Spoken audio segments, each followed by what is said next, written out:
देखिए, मैं आपको भारत के इतिहास के बारे में बता रहा हूँ, हिस्ट्री ऑफ इंडिया। हम लोग इस चीज को देखते हैं कि भाई भारत को अंग्रेजों से आजादी मिल गई, मतलब 1600 में ईस्ट इंडिया कंपनी एक क्वीन एलिजाबेथ फर्स्ट के फरमान को लेकर हमारे देश के अंदर आती है और राजपाट करना शुरू कर देती है। कैसे? पहले तो ट्रेडर के रूप में वो लोग आते हैं, लेकिन बाद में चल के subsidiary alliance, divide and rule, doctrine of lapse, इस तरह के पॉलिसी को यूज करके धीरे धीरे भारत के ऊपर उन लोगों ने अपना कब्जा कर लिया। खैर, मैं आपको बताऊं कि 1600 से भारत गुलाम नहीं था, भारत गुलाम 1192 से था। चलो जब और बैक जाओ, लगभग आज से 755 साल पहले की बात कर रहे हैं। तो आपको पता है कि फर्स्ट बैटर माने लास्ट हमारे हिंदू रूलर किसको बोला जाता है? पृथ्वीराज चौहान को। तो मोहम्मद गोरी के बारे में आपने देखा है, मोहम्मद गोरी भारत के ऊपर अटैक करता है यहाँ के प्रॉपर्टी को लूटने के लिए, धन संपत्ति को लूटने के लिए, और जहां पे पृथ्वीराज चौहान से उसका टकराव होता है, कहां पे? 1191 में बैटल ऑफ तराई। तराई कहां पे है? आज के में कहां पे है? हरियाणा में है। तो इस वॉर में मोहम्मद गोरी जो था पूरी तरह हार जाता है। सेकेंड बैटल होता है फिर से एक बार 1192 में, एक साल बाद फिर से मोहम्मद गोरी आता है विद द हेल्प ऑफ किसका? जयचंद, और इनके मदद से पृथ्वीराज चौहान को इन लोगों ने हरा दिया। और हराने के बाद यहीं पे मोहम्मद गोरी ने कुतुबुद्दीन ऐबक उसको यहाँ का टेम्पोररी रूलर बना दिया और वापस प्रॉपर्टी लूट के कहा अपने देश चला गया। और यहीं से दिल्ली सल्तनत की शुरुआत हुई। माने 1192 से 1192 से आपके देश के ऊपर विदेशियों ने राज करना शुरू किया, माने भारत गुलाम हो गया। आपने देखा कि दिल्ली सल्तनत में किस तरीके से स्लेव डायनेस्टी आता है, फिर खलजी डायनेस्टी आता है, तुगलक डायनेस्टी आता है, ये सब डायनेस्टी है। लास्ट में आपका कौन आता है? लोधी डायनेस्टी आता है। अब लोधी डायनेस्टी की बात करोगे तो लोधी डायनेस्टी के लास्ट रूलर थे इब्राहिम लोधी। कौन थे? इब्राहिम लोधी। अब इब्राहिम लोधी की जब बात करिएगा तो आपने देखा है क्या कि इब्राहिम लोधी का चाचा था, नाम क्या था? आलम खान। क्या नाम था? आलम खान। अब आलम खान ने किसको बुलवाया? बाबर। नाम सुना है? जिसने मुगल एम्पायर को हमारे देश के अंदर एस्टेब्लिश किया, बाबर को, कि भैया आओ, आके लूटपाट करके लेके जाओ, इसको हराओ।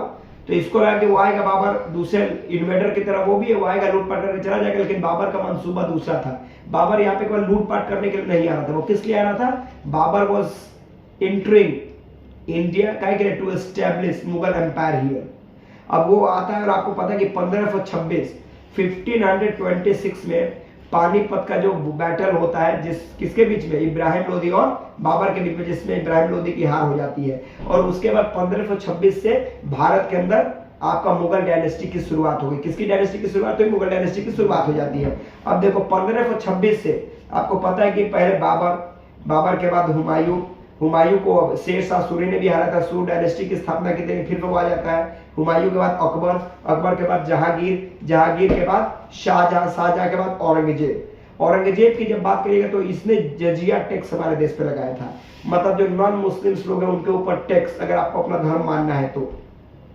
और औरंगजेब के अगेंस्ट में हमारे देश के दो महान योद्धा, जिसमें छत्रपति शिवाजी महाराज और उनके बेटे संभाजी महाराज, जिन लोगों ने कभी मराठा एम्पायर ने कभी भी इसके अगेंस्ट में मैंने इसके सामने हार नहीं मारा और अंत तक लड़ते रहे ये लोग। और अकबर के बारे में भी पता, अकबर के अगेंस्ट में कौन लड़ा था? महाराणा प्रताप, जिनके चेतक की कहानी तो आज भी लोग फेमस तरीके से सुनते और सुनाते हैं कि रणबीज चौकरी भर कर चेतक बन गया, निराला था।